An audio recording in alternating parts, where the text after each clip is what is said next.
تخصيص عفوا الأراضي أسرع.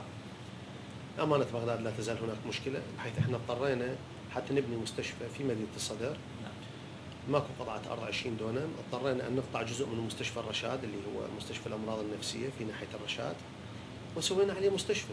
المفروض أنه توفر أمانة العاصمة قطعة أرض حتى نقدر نبني هذا المستشفى في المكان اللي احنا نعتقد هذا المكان الملائم.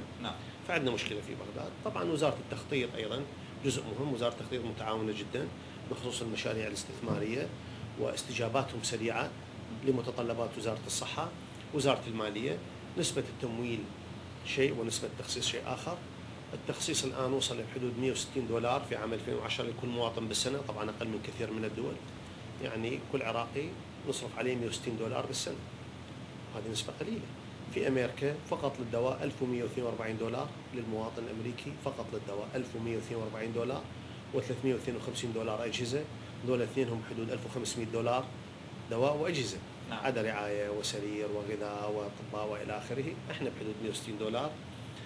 عندنا مشكلة أيضا بقضية التمويل، يعني هذا المخصص قضية التمويل. بعض دوائر الصحة عندها مشكلة، موازنة الشهرية خلينا نفترض 25 مليار، تمول لوزارة المالية ب 15 مليار، 14 يدفع رواتب، تبقى عنده مليار يمشي الدائرة في شهر. هاي دائرة صحة بها كهرباء، بها مي، بها غذاء للمرضى، بها عجلات، بها ملابس، بها شراشف، بها مطهرات، متطلباتها 10 مليار مثلا، ويأخذ 1 مليار. مشكلة التمويل أيضا بها مشكلة في الوزارة، بالأخص في الدوائر التنفيذية، لكنه كثير من هذه المشاكل تحل بالتواصل مع الوزارات. احنا اللي نطمح له إن شاء الله بعون الله خلال قانون وزارة الصحة الجديد وقانون الصحة العامة الجديد الآن اللي في مجلس شورى الدولة، هو تشكيل مجلس الصحة العالي أو مجلس الصحة الوطني أو المجلس الوطني للصحة، اللي يكون برئاسة سيد رئيس وزراء، ونائب رئيس المجلس يكون وزير الصحة، وعضوية وزير المالية ووزير التخطيط ووزير البلديات وأمين العاصمة ووزير التربية ووزير التعليم العالي أيضا. طيب دكتور، القانون يربط طبعاً هذه العلاقات بين قانون الصحة العامة الجديد. نعم دكتور، هذه أعتقد هذه المشكلة مختلف الوزارات، يعني أغلبها تعاني من هذه روتين التنسيق والعلاقات مع الوزارات الأخرى والدوائر المعنية، ليست مشكلة وزارة الصحة على ما أظن. بس أكو فرق بالصحة بالتأكيد، لأن نتعامل مع قضية إنسانية، مع إنسان بشكل مباشر. مو فقط هذه. نعم دكتور. لا جنابك تسمح لي. اتفضل. احنا عادة كل دول العالم، كل حكومات العالم تؤمن بالتنمية البشرية. نعم. التنمية المجتمعية، وهذا هدف الحكومة، تنمي المجتمع والتنمية البشرية ونصل إلى حد الرفاهية. حتى نسوي تنمية مجتمعية طبعا يكون عندنا تنمية اقتصادية أيضا. نعم. التنمية الاقتصادية والتنمية المجتمعية إذا ماكو إنسان صحيح بدنيا وعقليا لا تتنفذ. فعلا. أنت ما تقدر تسوي اليوم أي مشروع إذا ما عندك إنسان صحيا يستطيع إدارة هذا المشروع، يستطيع أن يخطط وينفذ. فالصحة تختلف، يجب أن يكون الاستثمار في الصحة أولا طبعا، والتعليم ثانيا. الاستثمار معلم، مدرس، مهندس، ضابط، سياسي، رياضي، فنان، الصحة أولا. إذا ماكو صحة ما حتى تعليم ماكو. نعم. فبالنتيجة نعتقد مجلس الصحة الوطني اللي راح يصير هو راح يكون صح، وزارة الصحة تكون المحور، لكن تتحرك حوله الجدية في إصدار هذا القانون. والله الآن في مجلس شورى الدولة، وإن شاء الله احنا رايحين على مجلس النواب القادم بعون الله، وهذه أحد الرسائل اللي نحملها. احنا من خلال هاي السنتين ونص في وزارة الصحة، أنا شخصيا التزام أخلاقي ووطني أمام أهلي، أمام شعبنا العراقي، أنه نساهم في تطوير النظام الصحي. ولو كنا في مجلس النواب في لجنة الصحة والبيئة سنكون داعمين لوزارة الصحة. مفاصل وزارة الصحة نعرفها، تفاصيل وزارة الصحة نعرفها، القوانين اللي نعتقد بحاجة إلى تغيير، إلى تطوير، قسم منها الآن في مجلس شورى الدولة وتشريع، وقسم آخر ممكن أن تعد مستقبلا. احنا من جينا الوزارة في نهاية 2007 الحقيقة جينا في منتصف عمل حكومة الأستاذ المالكي. نعم.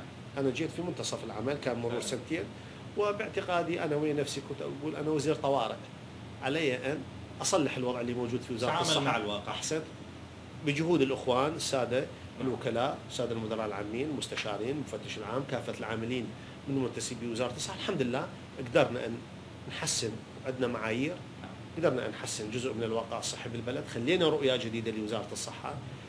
أهم نقطة في هذه الرؤية هو تغيير مفهوم الصحة السائد في العراق. جنابك من تسألني بتقول لي الصحة المستشفيات الادويه، الاجهزه، هذا مو مفهوم الصحه، هذا مفهوم الطب، والطب جزء من الصحه. نعم. الصحه ثقافه مجتمعيه، تنميه بشريه، مناعه، وقايه، علاج وتاهيل.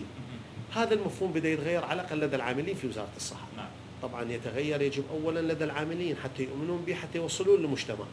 نعم. ال4 سنوات القادمه اعتقد احنا يجب ان تكون لدينا خطه واضحه، احنا عندنا استراتيجيه وزاره الصحه، ان شاء الله الوزاره القادمه تؤمن بهذه الاستراتيجيه، ونكون احنا في مجلس النواب ساندين لهذه الاستراتيجيه. باعتقادي نحتاج الان من عام 2010 الى عام 2014 الجانب العلمي في وزاره الصحه. الجانب الاداري بدا تحسن، مستشفيات، بناء مراكز صحيه الان، وبدينا من الان بالجانب العلمي، البروتوكولات العلميه، طرق العلاج العلميه، وضع اللي يسموه الطب المعتمد على الدليل او القرائن، بدينا به ايضا بشكل لا يقبل الشك يعني. بدينا الان حتى الاطباء المقيمين من عينهم اكو جدول تدريبي، ولكل طبيب اكو سجل يتابع. نتحدث عن الملاكات دكتور. نعم. ملاكات وزاره الصحه الطبيه، برأيك على يعني انتم الان تعتمدون على وزاره التعليم في تخريج الملاكات، وحضرتك قلت الصحه ثم التعليم، والمتعلم الذي ليس لديه صحه لا يمكن ان يخرج بنتائج طيبه، لكن بشكل اساس وزاره الصحه تعتمد على ما تخرجه وزاره التعليم. برأيك خلال هذه السنوات الاخيره هل تخرجت ملاكات قادره فعلا على اثبات وجود؟ طبعا سؤال محرج بالحقيقه، بس راح اجاوب بمنتهى الصراحه. انا كنت استاذ مساعد في كليه الطب قبل ما اجي على الوزاره، ولدي رؤيه شخصيه من كنت في التعليم العالي، قبلها مدير عام في الصحه، والان لدي رؤيه خلال عملي في وزاره الصحه. انا اعتقد لا يتطور النظام الصحي الخدماتي في العراق ما لم يتطور التعليم الصحي. احنا ناخذ مخرجات، قدم طبيب الى وزاره الصحه، سواء كان طبيب مقيم او طبيب اختصاص، واعتقد يجب ان تتغير بالشكل التالي الى هذا الهدف. نحن لا نريد خريج يحمل شهاده الطب، نحن نريد ان يتخرج طبيب، والان احنا عندنا معايير بدينا نعدها، نقول نريد الطبيب يتخرج بهذه المواصفات. لطيف. احنا جهه مستفيده. لطيف. فعلينا ان نخرج طبيب وليس خريج يحمل شهاده الطب. وكذلك في الدراسات العليا لا نريد طبيب يحمل شهاده اختصاص، احنا كوزاره صحه نريد طبيبا اختصاصيا، وهذا فارق شاسع. هذا فارق شاسع بين من يحمل شهاده ومن هو اختصاصي. لدينا ملاحظات كثيره مع التعليم والتعليم الطبي، ولدينا رؤيه لتطوير التعليم الطبي كجهه تراقب التعليم الطبي. نعم. نحن نراقب اداء الاطباء، بالاضافه الى برنامجنا في وزاره الصحه باستمرار التدريب للاطباء بعد تخرجهم. الان الطبيب المقيم بالمستشفيات عنده كتيب، هذا الكتيب بمحاضرات اجباريه وبتقييم لادائه، وفي اي فرع بعد نهايه السنه يكون عنده مشكله به ما يوصل الى الدرجه المقبوله يعيد التدريب مره اخرى. طيب. واذا مره ثانيه عاد التدريب وما نجح احنا بالامكان منعينه. هذا من جانب اكاديمي دكتور، من جانب اخر من جانب انساني ذاتي لدى الطبيب نفسه. دكتور الا تعتقد يعني، ونحن كلنا يعني لابد لنا من ان نراجع طبيبا، ان نذهب الى المستشفى، نعتقد بشكل عام الازمه هي ليست ازمه اكاديميه فحسب، بل هناك بدات تظهر على الساحه ازمه انسانيه لدى الطبيب نفسه. هذه كيف يمكن ان تعالجها؟ أنا أعتقد أنه كثير من أطباء العراق نعم هم من الناس المخلصين فعلا، والذين وقفوا وقفتين يشهد لها التاريخ. الأولى عند الانتفاضة الشعبانية المباركة في مختلف محافظات العراق، عندما لم تكن هناك حكومة، فقط المستشفيات كانت تعمل، والأطباء والتمريضين والممرضين والكوادر الإدارية. نعم. وفي وقت دخول قوات الاحتلال أيضا ماكو دولة، ماكو مؤسسة تشتغل، الصحة تعمل فعلا.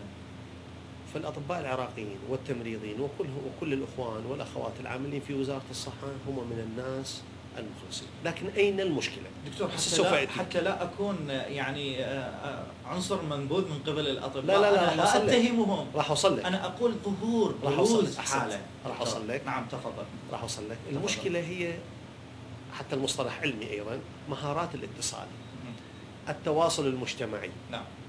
كيف أتواصل مع المريض، العلاقة بين الطبيب والمريض، هذه بها مشكلة.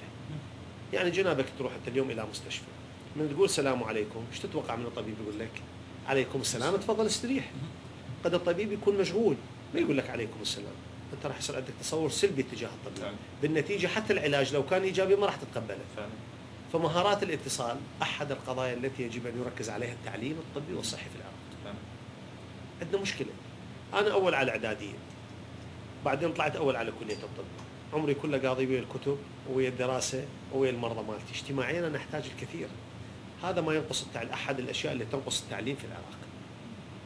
لذلك أنا قلت أريد طبيب مو شخص يحمل شهادة طب، أريد طبيب اختصاصي مو طبيب عنده شهادة تخصص. هذا اللي أقصده، بما فيها مهارات الاتصال. مهارات الاتصال نفتقدها كثيرا، مهارات التواصل أو الاتصال نفتقدها كثيرا. أركز عليها أنا دائما خلال زياراتي وأتحدث مع زملائي الأطباء بهذا الموضوع، وأعتقد كليات الطب بحاجة إلى إدخالها وبقوة، مو على شكل محاضرة، لا، أول ما أبدأ بالأساتذة، لأنه الطالب يتعلم من الأستاذ. أشوف الأستاذ مالتي شلون يتعامل مع المرضى.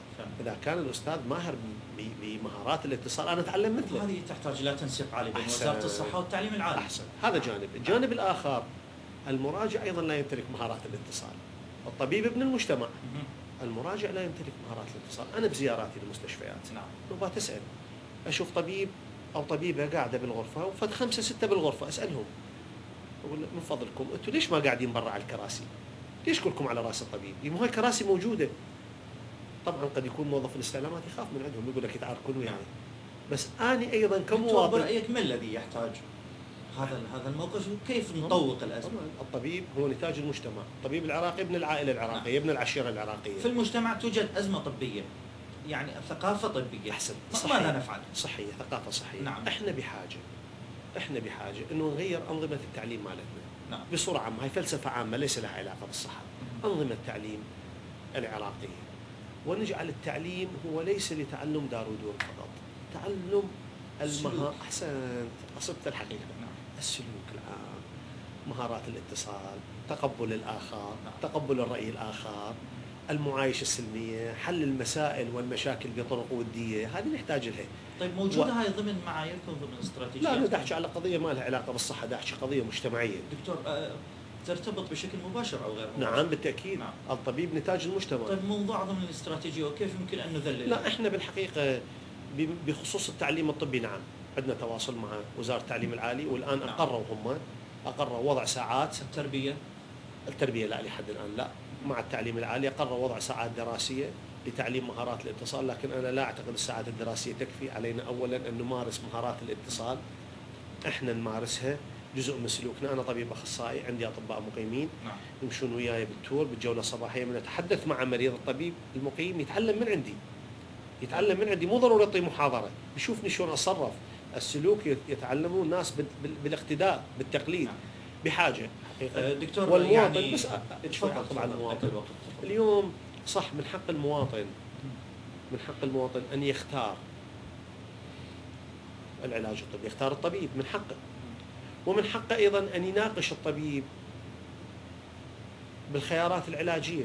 هذه تضمنها حقوق المرضى، وثبتناها طبعا بالقانون الجديد للصحة العامة، ولأول مرة في تاريخ العراق نثبت حقوق المريض، ما كان عندنا. نعم. وأصريت على تثبيت حقوق المريض أنا بالقانون، والتزامات المريض كذلك. من حقك أن تناقش الطبيب بخيارات العلاج،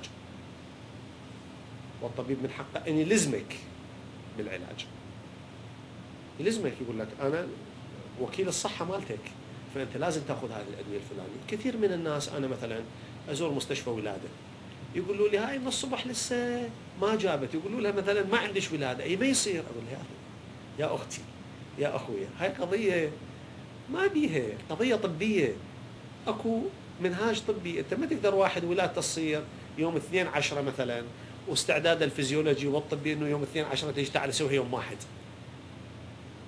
أو هذا ما سوى له عملية. مو قرارك، هذا مو قرار المراجع سوي له عملية، هذا قرار الطبيب.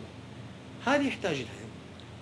هذه يحتاج عدم وجود مطمئنات للمريض دكتور، ممكن أن تحدث حالة من الهلع والمطالبة اللامنطقية. لا، هي بالحقيقة هذه لها علاقة بسيكولوجية الفرد العراقي. نعم. وطبيعة الفرد العراقي. نعم دكتور. وطريقة التعاطي مع المشاكل، وطريقة التعاطي مع الصحة، وكثير من الأمور. تكالب المشاكل يعني قد يكون جزء من عندها، لكنه أنا أعتقد هي هذه موروث اجتماعي بالعراق صارت. طيب دكتور، الجزء الأخير إن شاء الله من البرنامج نتحدث عن المواطن بشكل عام، وعن مدى استجابته لما قدمته وزارة الصحة خلال الأعوام الماضية. لكن بعد الفاصل دعونا مشاهدينا الكرام نكمل وإياكم هذه الحلقة بعد الفاصل.